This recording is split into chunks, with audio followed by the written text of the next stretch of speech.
In today's video, I'm going to teach you how to install WPS Office in Windows 11.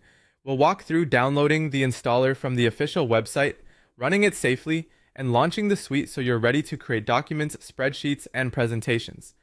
First, open your preferred web browser on Windows 11. This could be Chrome, Edge, or another modern browser. In the address bar, type www.wps.com and press enter to go straight to the official website.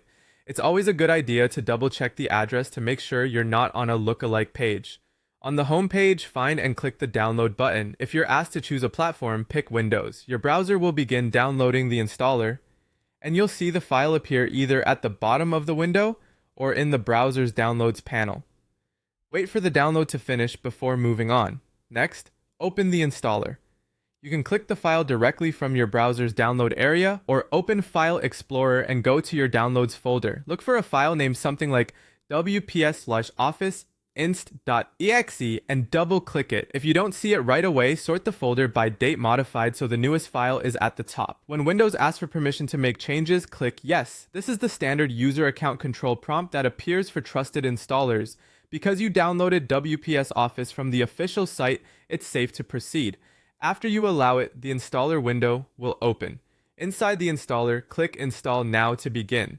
If you see a Customize or Options link, you can review settings such as the installation location or shortcut preferences. If you're unsure, the default settings work well for most users. The installation will run and show a progress bar. This can take a few minutes depending on your system and internet speed, so just let it complete without closing the window. Once the installation is finished, click Start Now to launch WPS Office right away. If you prefer to open it later, you can find it from the Start menu. Click Start, type WPS Office, and select it from the results. The first launch may take a moment while it initializes. After that, you're ready to explore the apps included in the suite. And that's it. You've successfully installed WPS Office on Windows 11. If this walkthrough helped, you can now move on to creating and editing your files with confidence. Thanks for watching and enjoy your new Office suite.